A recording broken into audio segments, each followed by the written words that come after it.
Mic check, 1 2 1 2. What it do? Yeah, it's Rob O'Snahan. And Georgette. Welcome to Black and Nuance Podcast. Dispelling the ideas that all black people are monoliths, because we're not. We bring our varying perspectives to pop culture, relationships, and things we go through that we can't always name. Welcome to Black and Nuance, powered by Excitement Radio. So, I have a special guest on the line, but before I introduce her, I want to shout out Valencia on Twitter for her commentary about mental health and how she read you. She didn't read you for filth, but I just wanted to say it just to be dramatic. Because she was talking about her mom. What did she say? Her mom doesn't believe in mental health or doesn't trust it. And you're like, I'm with moms. Yeah. So I want to shout out Valencia because she said she is an avid listener of the podcast. And for anyone that wants to listen up or find us, just tweet us. And she peacefully disagreed with me. She did. She gave me one of the gifts. And that probably calmed you down a lot. Yeah, but You're but I know I like it, though. Yeah. But, I think mom was stuck in her way, and I think I'm still there. But I think I can change. You think you're still there? I think I can change. If it's up to me, by the time we get to the 50th episode, Snapper will be like, man, you gonna sound like Jay on 444. How he because he talks about, I forgot what song where he was like, he went to therapy. I like Valencia. Yeah. And so, anywho, I want to bring my sorority sister on the line. She is in Dallas, Texas, Houston, Atlanta, Vegas, because she was in Houston at one point, but she is loving some Texas. And we're going to get into some things on today's episode. Snap, you actually inspired this episode. Last week, you were saying something about like that black voice, white voice, and I remember how I felt about when people would say black voice, white voice. And so when I went to go visit her in Dallas, she's in education, so she started talking about all of that. And I was just like, I listened to her because she offers a nuanced perspective, and she offers some things and opened my mind up. Similar to how my cousin in Oakland, California, who's going to be on episode 14, opens my mind. My sorority sister is the same way. So I'd like to welcome TJ Smith. I'm super excited to be And the here. I crowd feel goes so wild. official. You are official. And she's a Leo too, so that whole thing like, oh my gosh, the crowd goes wild. Leo season. All day, every month is Leo season. So I might call her Spesh because that's my nickname for her. Like I don't even call her by her real name. So I'm gonna work on that. I'm gonna call you TJ Smith. I'm gonna work on it. That's just foreign to me. So TJ Smith, tell us a little bit about what you're willing to share, at least, because I know you're in a career and a position where you got to be mindful of what you say. That's why you're not using your real name. Yes. So what do I want to share? I do want to share that I get to walk in my calling every day as an educator and as a social justice activist, where I get to inspire others to look at education as a form of liberation and not regurgitation. So I think that's important that I share. I also want to share that this is like a mama I made it moment, right? Like, I can tell she's trying to be proper. It's just me. Come on, Spesh. That's what I'm talking about. You done made it, girl. I know, and then I'm just like, you're like, I'm going to call you Spesh. That's right. Like, let's keep it authentic, right? I think that me being authentic has allowed me to show up in spaces that I never thought that I would be able to show up. This podcast being one, right? So I'm super excited to be here. And yes, I just hope I follow all the podcast rules, right? There are none. But not on this show. Not on this one. You know how we talk, Spesh. Right.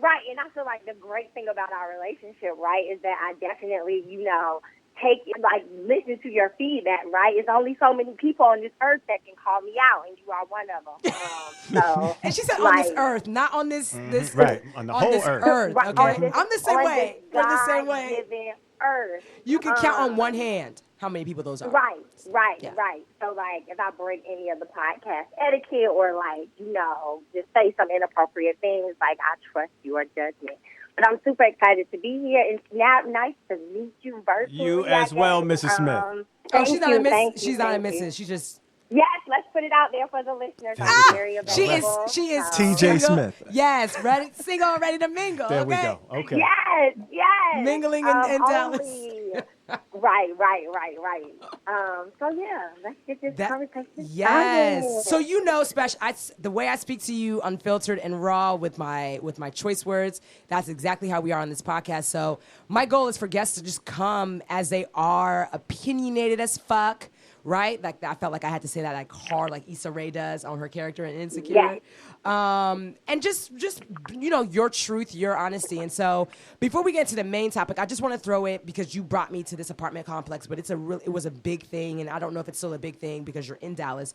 But the incoming Dallas district attorney is ready to charge Amber Geiger for the murder in the fatal shooting of Botham Jean. Special, can you talk a little bit about? I mean, I knew, but you live in the city where all this stuff was happening. Like, can you tell us like what kind of happened, if you still kind of recall that? And then what possibly can happen now, and if there's been any more unrest and stuff like that around his shooting or his killing. So I just do want to put it out there, like, I don't think I'm as well versed in the case as I should be living here. But what I do think is I'm excited that the DA is ready to come forward and actually charge her. Yeah. I guess the question that I have is, if she was off duty, why is this not murder?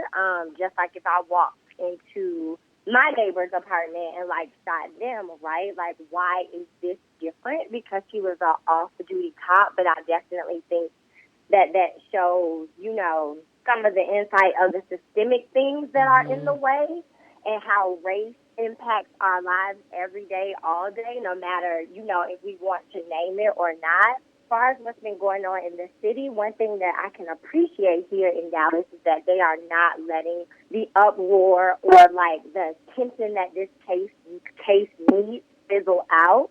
Like, there are definitely still activists walking the streets in front of Southside Flat. And you got to see it when you came, like, how ironic it is. It's right across the street from the police station. Literally. So there are people still keeping this in the forefront of their daily lives because it happens so frequently that we just jump from one hashtag or one case from another. But the people in the city of Dallas have definitely been keeping this alive and active and making sure that people are still thinking about it and keeping it on their minds. Also, there was a conference like a week ago. It was either like a week ago or this Saturday coming up, where they are looking to build better relationships between the Black community and police officers here.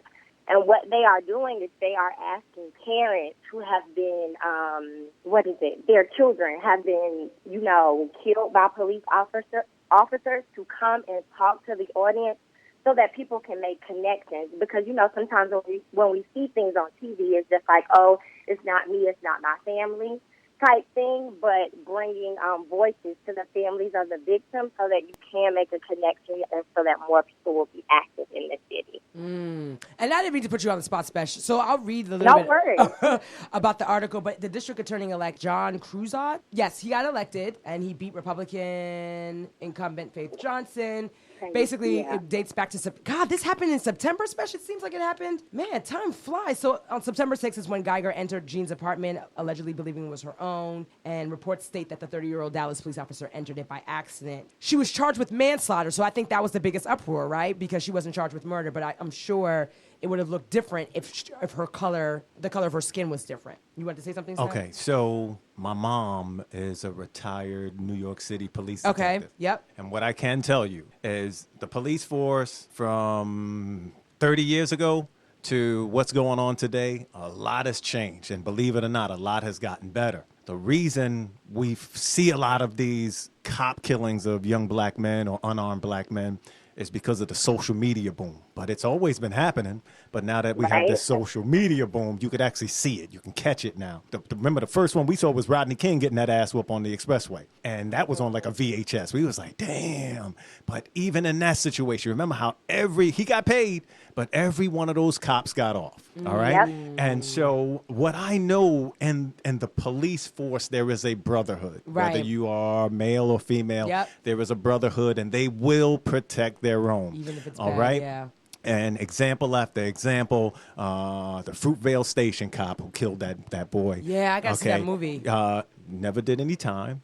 He got let go from the force, but if I'm correct, he never did any jail time, right? So we know they protect each other. This is like a first but you can't argue this. You entered the wrong apartment and fired your weapon at an unarmed man who was barely half asleep. You know what I'm saying? He was half dressed. Like, he barely had any clothes. Like, literally, on. Yeah. Okay? And so that is another thing that cops do. Cops the arresting officer, I'm not sure if it's the arresting officer or a detective, but they determine what charges are brought upon you. And the way black folks the way they get their charges are different from other people. Now, as a cop, I would think you'd be even more protected of that. So, like, let's go even back to, like, the Trayvon Martin thing. We should have charged George Zimmerman with first-degree murder and not a manslaughter, and that's how he was able to get off. But he wasn't even a cop. Right, but you almost got to prove that you had intent to do it. And his thing was, and we know he followed that boy. We know he followed that. After the 911 operator said, stop following, you still heard him, yeah, these punks always getting away. You know, you heard him still chasing after this little boy. And so things like that. But again, even the way they charged him, it should have been first-degree murder, but they charged him with like a manslaughter charge, something like that. So again, cops definitely protect their own. It is a brotherhood, and they're strong with it. So I am so glad that the DA was able to bring up charges on this young lady. Well, so just to kind of clarify, so from his quote, the DA, the incoming Dallas District Attorney, saying manslaughter is an inappropriate charge based on the circumstances as I understand them. Once I get in there and I get everything in front of me and it appears the more appropriate charge is murder, then that's the charge we will go forward with. Okay, and so usually that first charge of murder or armed robbery or, grand theft, that usually sticks, from my understanding. Okay. But, again, I could be wrong. If they want stronger, sometimes it works in your favor, sometimes it don't. They may switch the charge, and now you got to prove, and you did. You got to prove that you were the innocent one. And you're like, wait, how do I do that? So, this is one of those things, because we, watching the news over lately, it's like something in the back of my mind would say something like, why she get away anyway? She's going to get away. And I don't know why I feel that way, but maybe because of past incidences. Well, I mean, of course, a lot of things informed. Is she like, gone? Especially, she leave? She's not in that apartment complex anymore, right? I would think she's in protective custody or something. So I have a lot of thoughts on everything that's been shared. First of all, I don't know where the F she's at. I can honestly say that I don't really care. Right. Second of all, I think it was released. I think it was released that she moved out of the apartment complex, but I don't know. She should, in my own opinion. I also think that. So first of all, yes, I think she's going to get off, and she's going to get off on white privilege. It's not about a brotherhood, because she is a woman, and in our U.S. context, identifying as a woman is still identifying with an oppressed identity within our U.S. context. So I feel like she is going to she's going to get off because of white privilege, and that's what we have seen in all the other cases.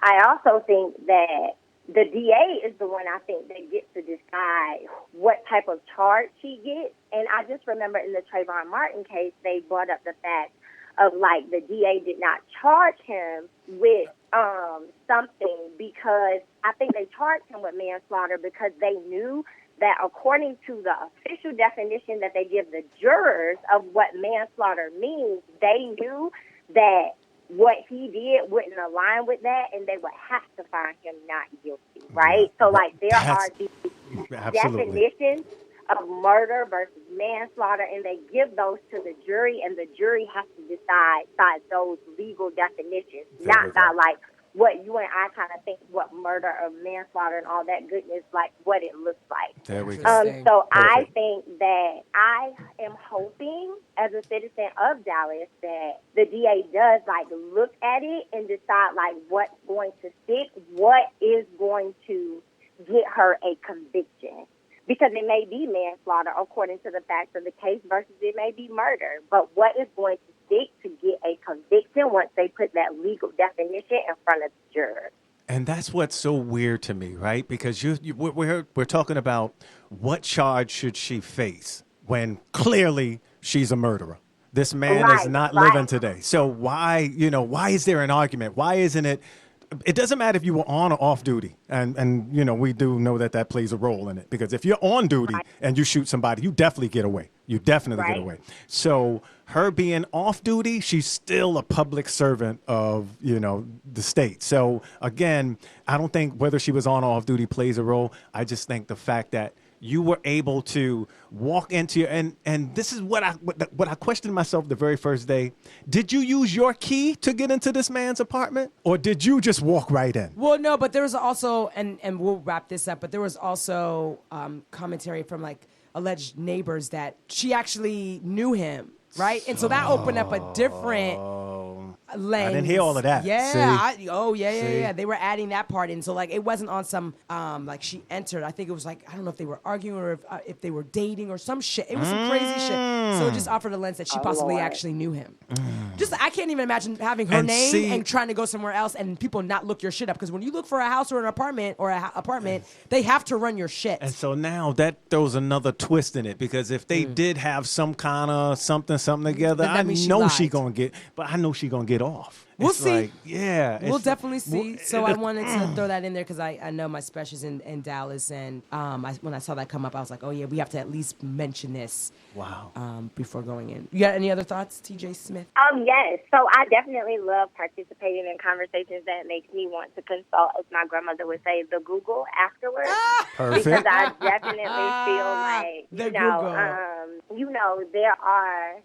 different things that I want to know and understand, especially, with me just transitioning to Dallas, and the local laws and policies and procedures definitely, vary from place to place. And so I need to be just as well versed on Dallas as I was when I lived in other places. So I'm excited to get that journey started after this conversation. Yes. Okay, so wait real quick, y'all, because I now part of me wants to look this up. They did not. The internet is wrong. Botham Jean and Officer Geiger didn't post together for... Oh, so that's what it was. They were saying like they were found together in a photo. Amateur have posted it endlessly to claim that Dallas police officer Amber Geiger knew Lean Jean before she killed her in his own apartment. Oh, so people were saying they found an Instagram picture on Botham Jean's Instagram, and they thought it was her. Oh, but Amber it was Geiger, okay. but they're saying okay. that it wasn't. Ooh, that'd be scary. Okay, so I mean, I guess they allegedly didn't know each other. Okay, so yeah. Now it becomes we knew each other, but he attacked me. Mm-hmm. You see the size of him. No. You see how chocolate he was. Oh God. That kind of stuff. And I'm like, oh, don't do that to me. Don't do that to me.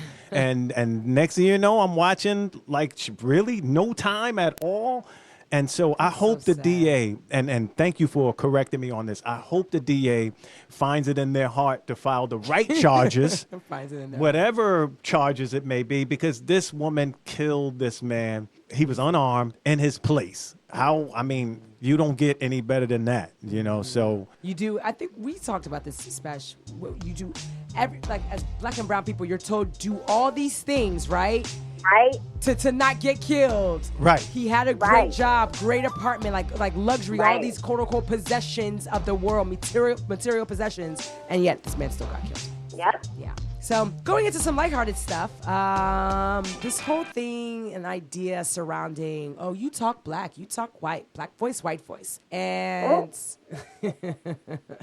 I thought it was interesting because y'all, for real, I cannot get my nose out of Michelle Obama's memoir, Becoming. I have been reading it every day since I got it. And there was... bestseller. So... The interesting point about this, and I thought this was great, and I wanted to bring this up. She also mentions there was a time, it's in chapter 3, that her cousins, she grew up on the south side of Chicago, and obviously her cousins talked a certain way, but her parents made it a point to make sure she got the best education. She studied, expanded vocabulary, was reading books, her and her brother. And so her cousins were like, why do you talk like that? Or they asked her, I think, why do you talk like that, or why do you talk white? So before we get into technicalities, Special, I want to ask just everyone, and I'll talk about my own experience. Have you ever been told that you talk white, or you talk proper, or you speak well, eloquently? Yeah, right. Everything that just makes it sound like... love your word choice. Right. Use your big words. Just so, TJ, I'd start with you. Okay. So have I ever been told that I talk white? On a number of occasions, but I can say the one occasion that definitely struck home was I was teaching first grade, and my students told me, well, first of all, on my third day teaching, one of my students looked up to me and was just like, Miss, you ain't from around here. And so kids will keep it real. Right. Okay, at 6, getting read all night right by this 6-year-old. It was everything.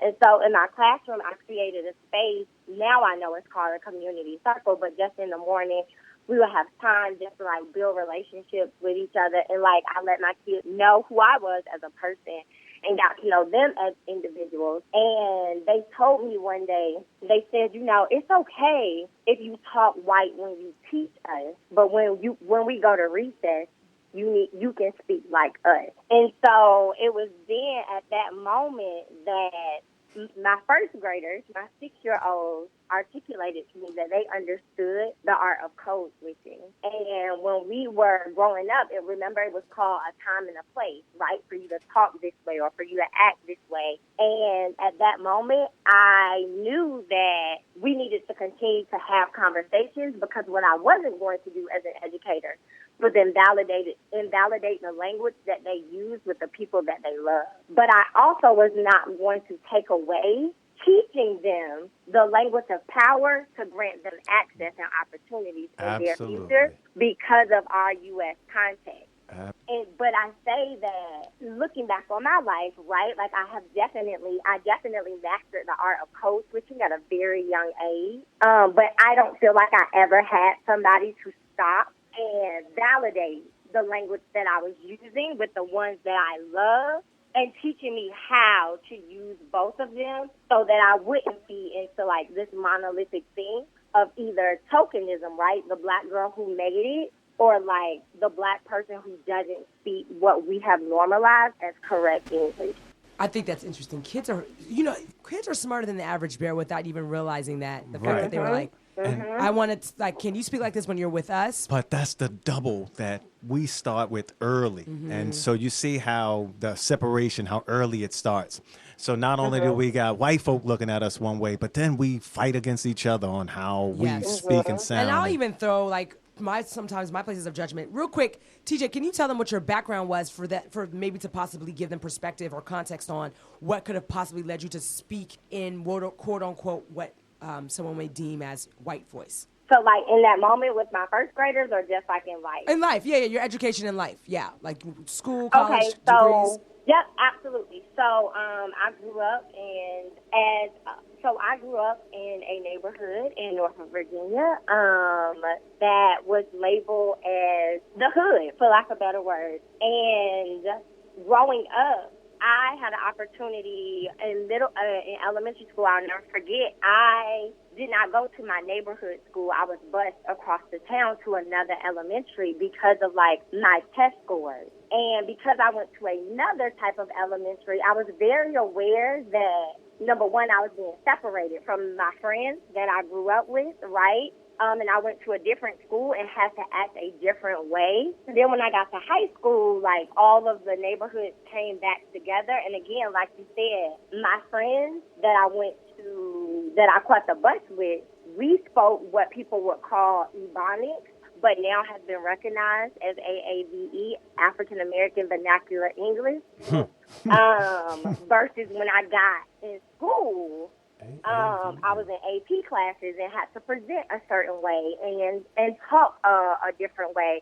And my teachers would always say, like, oh, no, you're different. You need to apply here. You need to do this. You're going to college. And, like, followed me, and I did different things, and I got presented with different opportunities and access because I could speak the language of power. Right. It was also at Norfolk State University, Dr. Geraldine Hunt pulled me to the side and said, yes, you are privileged where you can speak the language of power, but you also can speak, she told me, street language. But she said, in order for people to take you seriously, ma'am, you have to get invited to the table. And you're not going to get invited to the table not with that talk. Right, not with the talk. And with those blue fingernails, okay? And so I had to cut my blue fingernails. Yes, your nails. Right, and I had to, because I went to, a HBCU, so social capital is very important to me. So I definitely knew how to turn it off and turn it on, but as Ms. Hunt, I feel like, was letting me know, in speaking the language of power, you will get invited to the table. Although you want to come to this table and flip it over, the first step is getting invited. Yep. And the way you get invited is how you show up. And when you show up, you need to be able to speak the language of power. So add your G's, add your T's, add your S's, and learn how to speak correctly at all times so that you get those opportunities. As a result, I joined Teach for America. And now, like, I have moved along in my career as an educator because I feel like I was taught explicitly during each part of my schooling, because in the United States, we school kids, we working on educating them. Mm-hmm. And so, like, now as I work in building an inclusive society, or just, like, inclusiveness in the work that I do, I am mindful of, like, teaching others as well as holding myself accountable, that we find spaces to validate all that kids come with and not, like, put more, put more weight on one language over the other, but just, like, teaching kids how to value all of the ways that they know how to speak. Mm. So I went to Norfolk State as well, but I started off in Catholic school. Do not practice Catholicism now, but we started off in Catholic school. I think that was our parents' way of letting, like, outside of them raising us, like, you had a little bit more raising being done but on the school level.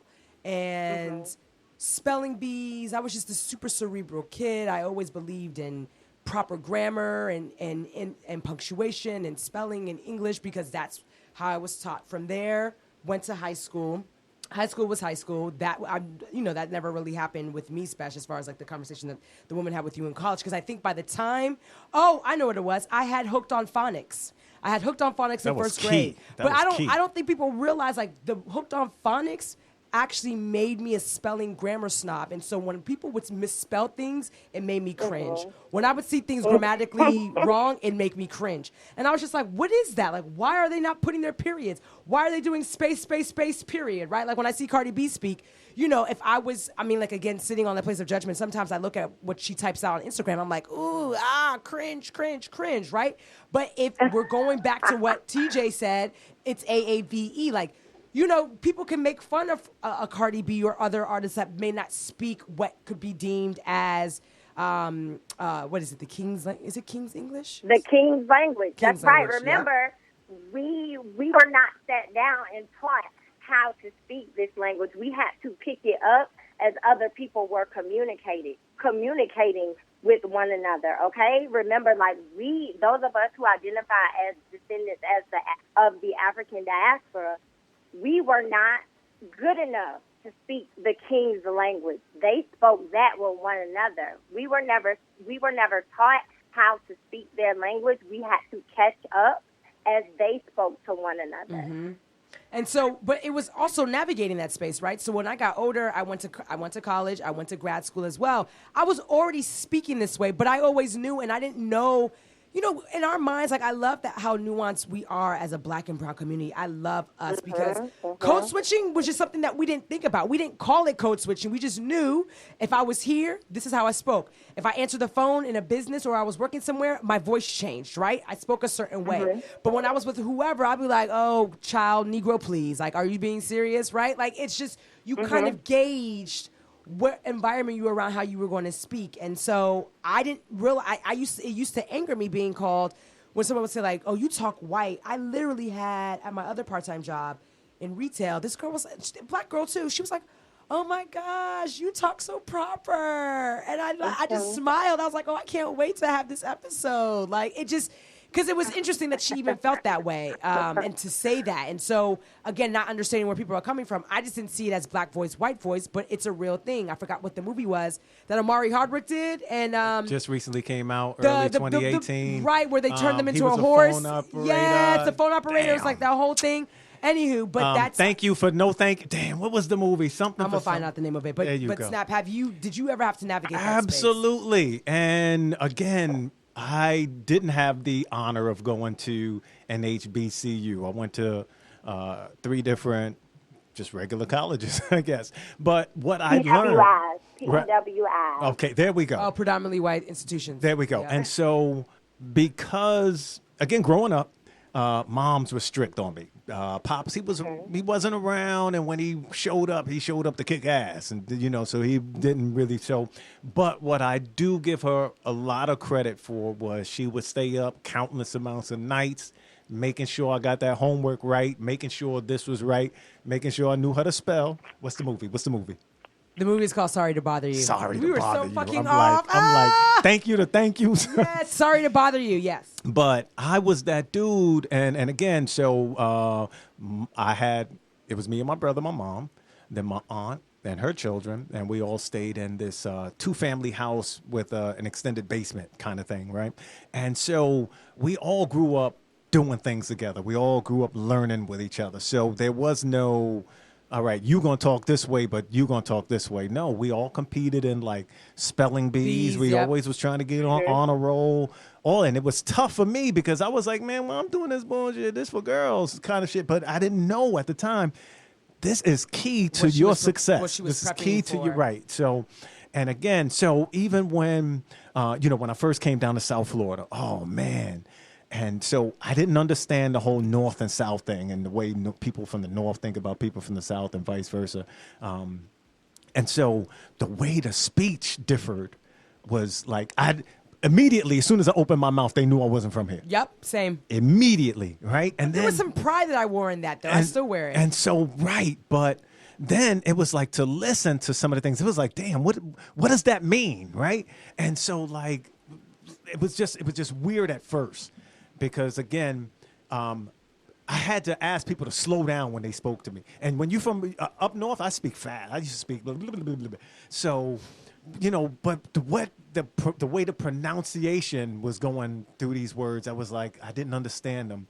And so that took me a little bit to adjust. But it wasn't like, one of those, I'm better than you.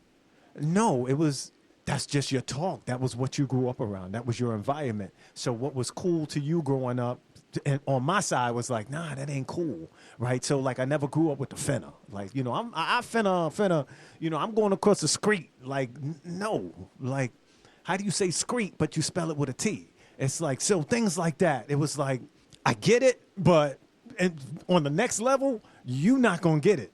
Like, so when the opportunities came, we both qualified for this, but because you spoke like this, I was always going to get it. Mm-hmm. And so there was even times when, even when I first started working in this Florida market in radio, folks would tell me, I didn't know you was a black guy.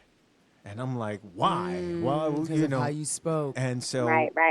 And so I didn't get it at first, but when it hit me, it was, when I started working in radio. And they was like, yo, I never knew you was a black dude. And I was like, okay. How do you reply to that? How do you don't. It's because I feel like, and you could jump in, especially with any of this, but I just sometimes feel like it's kind of crazy because they look at black and brown people as if you're not supposed to know how to speak. Well, I used to call it speaking well. Okay, but right? I'm sorry, not to jump back in. Yeah. But the PDI. PWI? Is it PWI? Yeah, predominantly white institution. There we go, PWI. HBCU. Okay, there we go.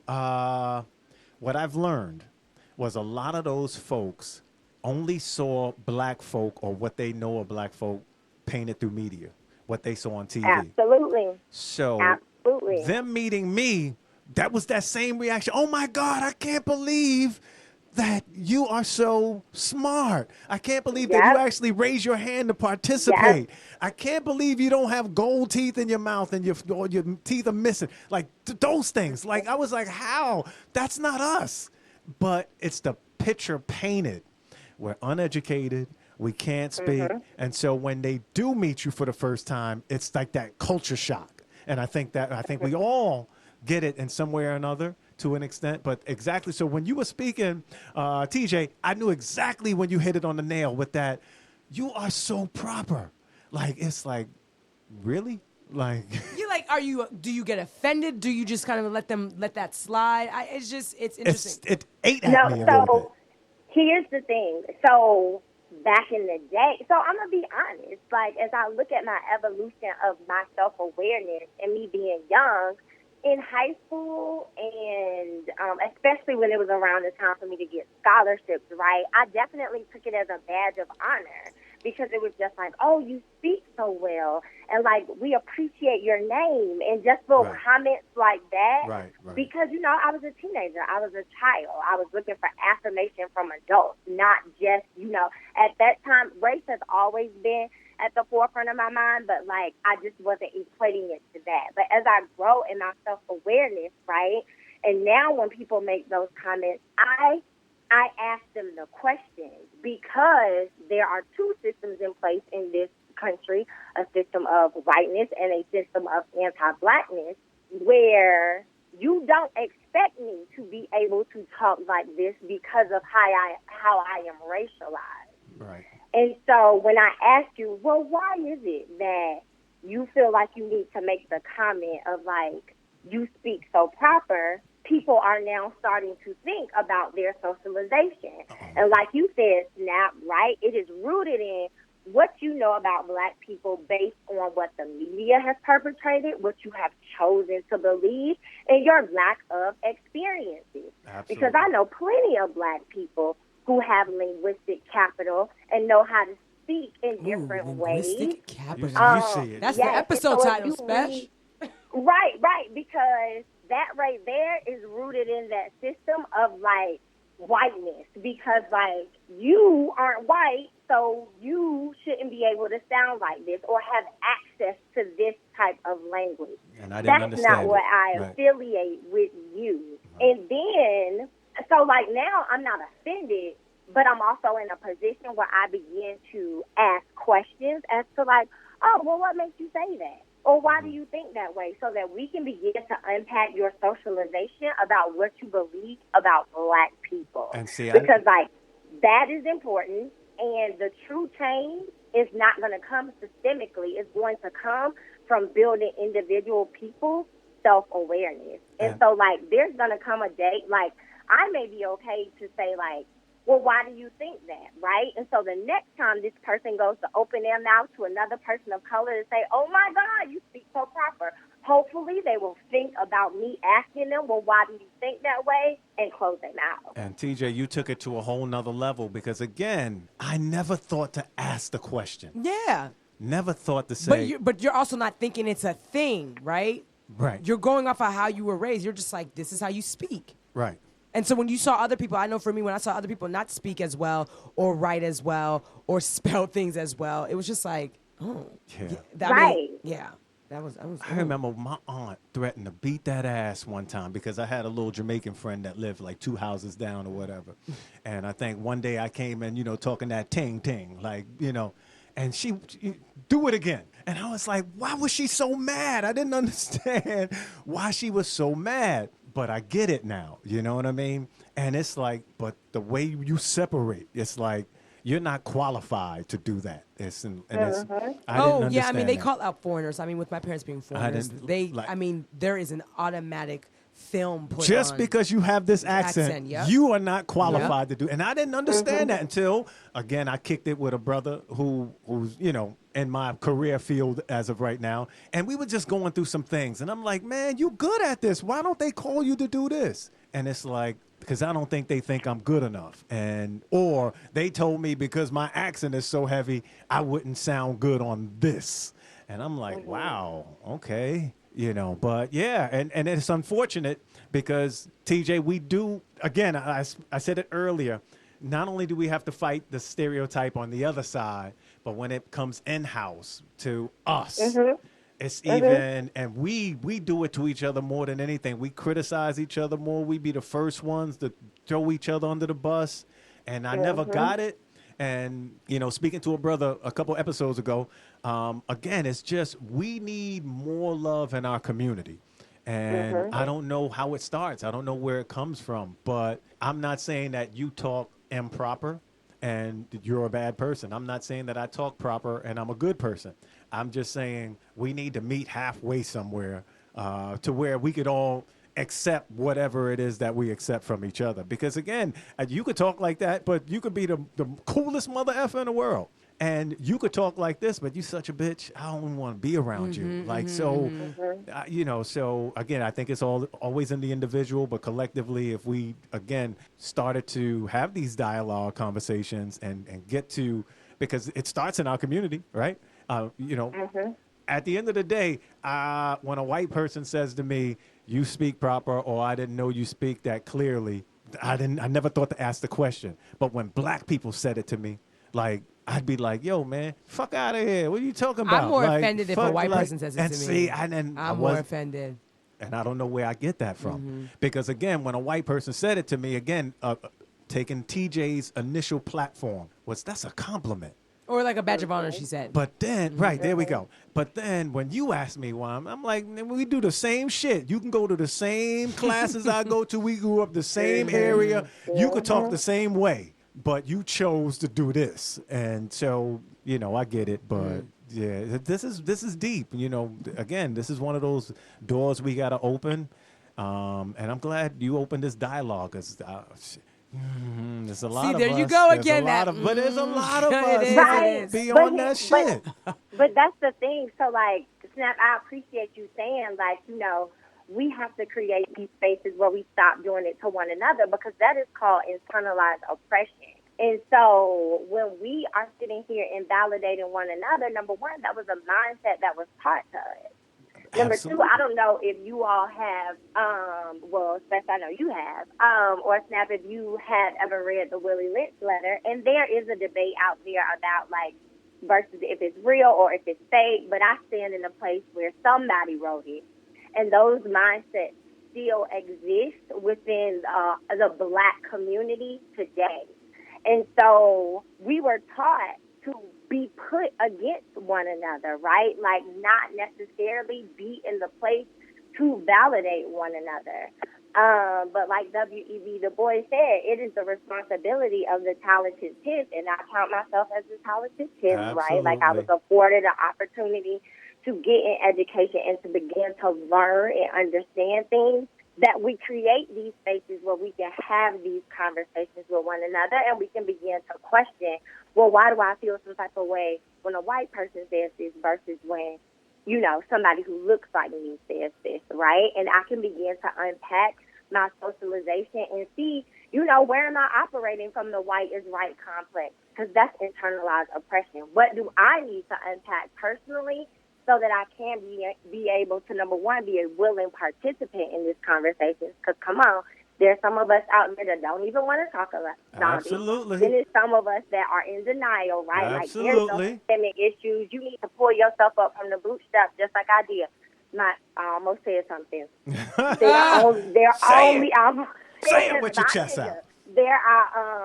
There's only a certain amount of bootstraps that exist because of the systems that are in place, right? But then I believe that there's a part of us who are willing to have these conversations and build our awareness and begin to, you know, validate one another instead of looking for ways to invalidate each other's experience.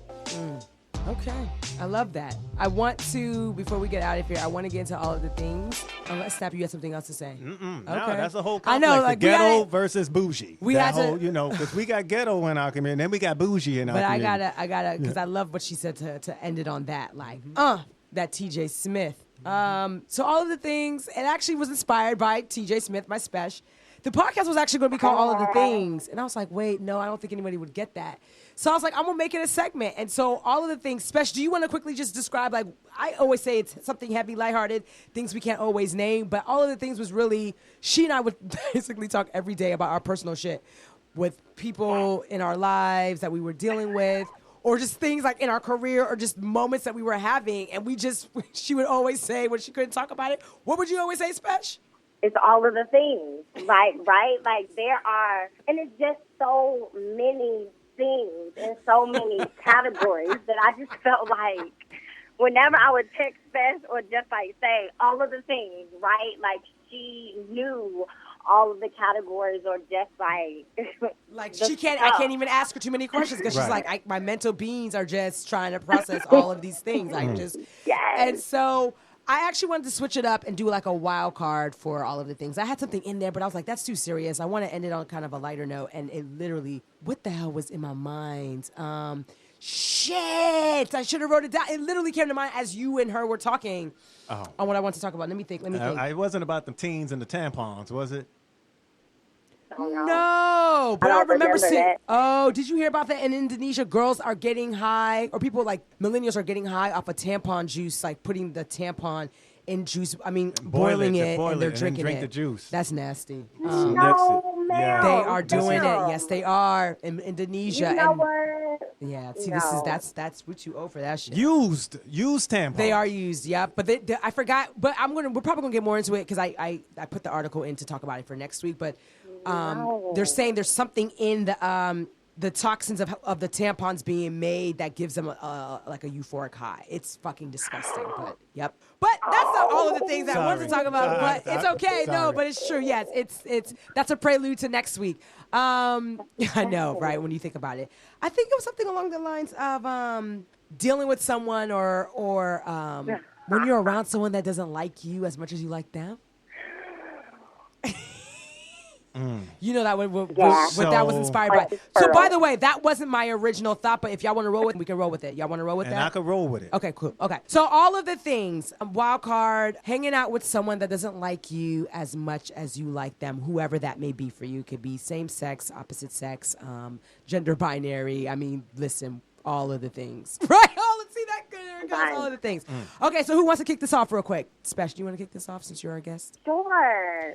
So how do I navigate this situation? Yeah. So do you continue hanging out with them? Are you honest with them? Do you lead them on? Like, what do you do when you're around someone and they make it clear that they like you, but you don't have the same feelings for them, but you still like hanging out with them? Oh, okay, I get it, because I thought I was on the other side. Okay, so I think that for me personally, this is, I prefer my life to be very black and white, but this is what I would call a gray space. And so, love the gray space, Spesh.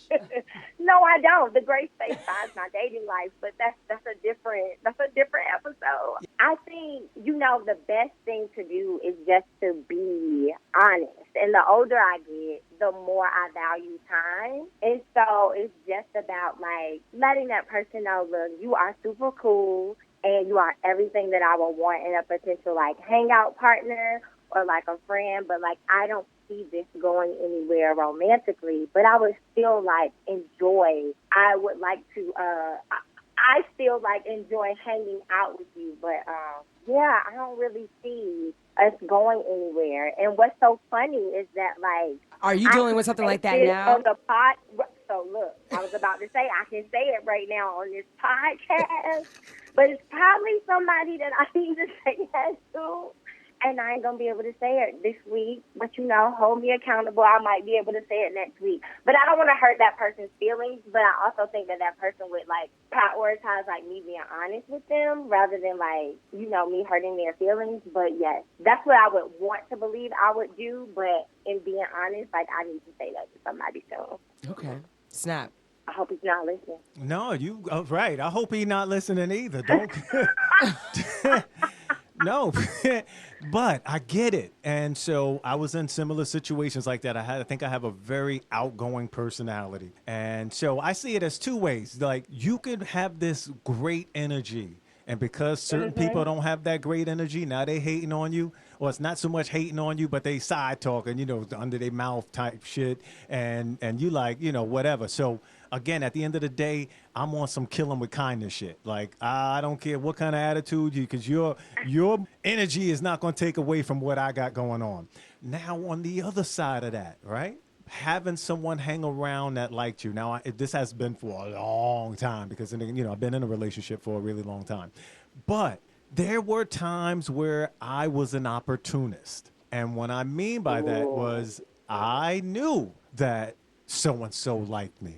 And I would brush it off, blow it off. But if the time presented itself, I made myself available. And I knew it wasn't going to anything. I knew it was just going to be, blah, blah, blah. And then I would take the consequences afterwards. You're going to try and call me because, no, I'm not going to answer the phone or things like that. So, right. And it was ugly. I was a savage. He gives us the mental being special, like the fallout. I was a savage. And, what? But again, as a young man, not taught. I wasn't taught directly. Somebody didn't say, yo, you need to sleep with as many women as you can. You need to no, somebody didn't say that. But it was like, man, you could have that. Okay, you were her, but you could have her. And so it was like one of those things. So again, to be where I am today, I hurt a lot of feelings. I will admit that. But I've been hurt myself. And I think that's a lot of why I was doing it too. But yes, I've been in that place where you have somebody like you and instead of just keeping it, and that's what I tell Georgette all the time, I don't have female friends because again, there are parts of me that'll try and cross the line and I fight with that every day. It's like, it's it's like I Because it almost can't. sounds like you don't have self-control, but if you know yourself, that's fair. I can't judge. So I keep myself away from it. You know, it's don't like, put yourself listen, in temptation. don't go next to the crack dealer if you hook the crack. You know, Yeah. it's like, no.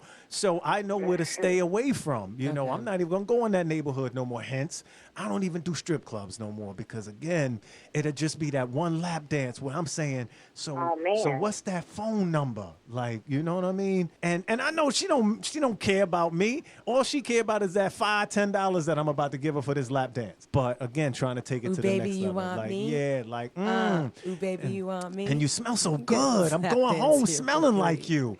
I know, you know, that kind of thing. So, yeah, but, you know, as a man, I've been there before.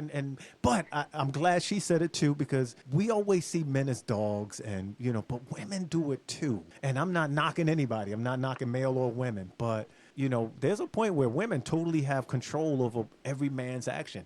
Women and their pie. I disagree with that. But I don't because I'm on this side. I not control, but influence, greater influence Listen, coochie can get you beat up, and it's not even yours. You don't even like me, but I'll get beat up for your coochie because I think you might like me. Girl, when's the last time you heard that damn word? I'm I haven't just heard saying, someone say like, that damn word in so long. Coochie will get you beat up for trying to be tough in front of it, and so and I know that the temptation, the girls do a lot of things when dude is doing them right. They do a lot of crazy shit. They'll fight another woman. They'll FaceTime a woman, call another woman's phone. But the power of the PUSSY. Yes, I get it.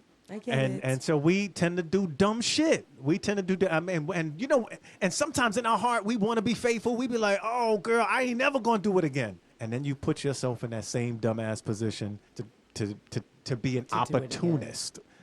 There we go. Right. I just say opportunist. Used to be opportunist. I've been on the receiving end of this guy. And when I was in New York, this guy claimed he had liked me, but then he told me he had feelings for his ex. But then I asked him the question about could he hold space for both of us? He said yes. And then all of a fucking sudden, he said there was a switch, like he realized he wanted to be friends. Whatever, it could have been my behavior, it could have been whatever, but he realized he wanted to be friends. But guess who he didn't tell that to? The person that he was still hanging around. He was still hanging around me, and what I didn't like was he was an opportunist in the sense of we didn't have sex, we didn't do any of that. But he started pulling back in a certain way. I felt like he was being disrespectful at certain times. I just didn't like the fact that... The phone calls wasn't the same. It wasn't. The tone wasn't the same. But the thing is, if you told me, I would have went about my merry-ass way if you told me. But what I didn't like was, I felt like he wanted to still have access to the things I had access to. Like, he had just moved back to New York. He wasn't on the scene. Like, he's almost kind of like a square, right? So he wasn't really into the things that I was into. I work in entertainment and media. I was in TV production, so I had access to do different things, be at different places. And so the one thing he said to me, and this is when I knew this Negro had to go, when we sat down and he felt like he had to tell me face to face, he was just like, no, I think we should be friends. Mind you, the whole time he's talking to me, he's looking at his phone. So now you're already doing a different level of disrespect. Then he ends the conversation, like we're out to dinner, he pays for it. Then he ends the conversation like, are you going to still invite me to parties? The fuck? My mans. Because I need you to increase my celebrity. That's how you end the conversation? I was flabbergasted, and I just didn't really say much. We still gonna be cool, right? You gonna introduce me to Shaquille O'Neal, you know? I was like, yeah, I was like, you're the one that stopped calling me, and then it slowly faded after that. I was just I was over him, and then I ended up writing a web series about how I was just like, we don't need to be friends anymore. See, so that's what happens when you fuck me over, or you fuck with me. I put it in my art. You know what? I don't want to ever blame it on age because it's the individual man, but we do go through that. We do. Yeah, but he's 2 years younger than me. He was married. We but hide that shit because I just don't like that shit. We hide because immature. We don't think that we're gonna be able to take advantage of the perks. So we hide that instead of. I know. My perks weren't even all that popping. Like we weren't having sex. It takes a man a certain time in his life to say, you know what, I'm mature enough to not do this kind of shit anymore. That's why that ass got blocked. Once you get there, it's a different type of man you're dealing with. Unfortunately, it takes us a little bit to get there. We'll wrap it up after you. Go ahead, Spence. So here's the thing. I am not going to assign any of this to a gender identification or an age, but I will agree with there's a maturity level there. Absolutely. Because if this man, and like, because you all talked about being on the receiving end, I, had some time to reflect. And I remember when I was on the receiving end, and I almost want to say this jive turkey's name, but I'm not. Don't you do it. Don't you do Jive it. turkey. Don't you do it. Jive turkey. No, you know who I'm talking about. I was at the sweet tender age of 25, and in some conversations, he is the man that shall remain nameless. And I liked him a lot. Mm-hmm. And That's when so it usually much. happens, when we know you like us that much. Right. But here's what I can say. I feel like, you have to have reached a certain level of emotional intelligence as well as maturity. Absolutely. Because if somebody comes to me now and says, like, I think you're great, you're the bomb.com, but in the way my life is set up, you would best serve as a friend, I could definitely receive that now at the remarkable age of 34 versus the age of 25 when, Absolutely. whatever. And that kind of person was the age I am now then. And he didn't have the emotional intelligence or the maturity to say it to me. Right. But I also can reflect on something, 2 years ago when I was living in Indy, right, where I wasn't emotionally mature enough to, like, say some things, and I repeated the same behavior that had happened to me, right? Especially, when I'm talking about in my one ghosting episode in my life. But I think that, so especially when you talked about, like, him saying, I think we should be friends, right? But he told me so late in the game, especially, like, he dragged me along.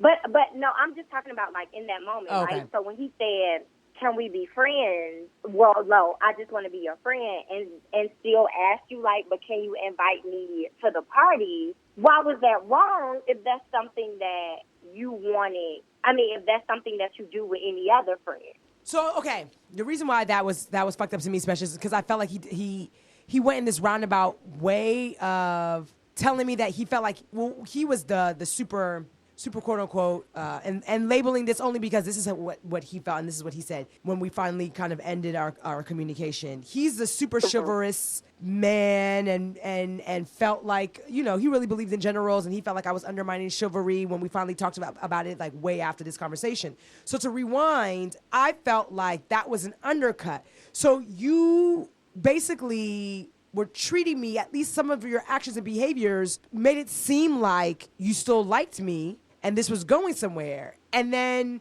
you felt like I was throwing things at you because to position myself in a way for you to quote unquote want me. Want to be around and then you. you fucking ask me if I'm still going to invite you out. That just didn't make sense to me. Like, that to me was stupid. It was just the way he did it, Spesh. If he said it up front, like, I have feelings for my ex, so I think it's best that we be friends, he didn't say that in the beginning. If he said that, Spesh, then anytime I invited him out, it would have never been with the expectation of thinking, like, oh, we're still getting to know each other romantically. So that's where I had a problem with it. I get it. Yeah, because at this point, it was like 4 or 5 months in. I was like, fuck him. And there's no excuse, but it happens more time. It does. No it excuse. Does. So, Spesh, a.k.a. TJ Smith, thank you so much for being on. Thank you for having me. I'm sure you're not going to pub your social media, but if you want to, you can tell people where to find you on Instagram. Okay, baby. They can find me in the universe. That's if it's meant for us yes, to sure, she's not a social. Yeah, talk, she ain't gonna tell you. Then we will definitely find she ain't gonna tell you because she's private on Instagram. She's private. That's what I'm talking about. I'm not mad at it. I can respect it. Spesh, thank you so much. You'll probably hear from me later on tonight. No worries. Thank you for having me. This is definitely a Mama I Made It moment. So when it's up, send me the link. Oh, absolutely. It was a pleasure talking with you, Snap. Okay. Bye, Spesh. All right. Bye. Bye-bye. Okay, so Snap, tell them, and get this right. You sure you want to go to me this time? Yep, for Thanksgiving. This is Thanksgiving. We're going out Thanksgiving. Tell them how to find us and find you. All right. So first, the easiest one is finding me, ROBOSNAP on Twitter. That's at RoboSnap. On IG, ROB_OSNAP. How can you find us? So let me break it up for you so you're not getting confused. How can they find us on Twitter and IG? It is the same username. Okay. Black Nuance Pod. How can they find us on podcast platforms like Apple Podcasts, Stitcher, and Spotify? And Spotify, that's going to be BLACK with the plus symbol, Nuance, NUANCD. Right there, Black plus Nuance. You could do it that way, or you could just type in Black and Nuanced as is, and you should find us in those podcast platforms. You can find me on Twitter at Georgette, Instagram Georgette Star with 2 R's, and GeorgettePierre.com. Snap! And it's all another powered. Good one, episode 13. Absolutely. Thanksgiving week. I'm excited. And you have a good Thanksgiving. And don't forget, it's all powered by Excitement Radio. Yep. And did I say that in the beginning? I've been working on saying that in the beginning. Not sure, but we said it at the end. Okay. Peace.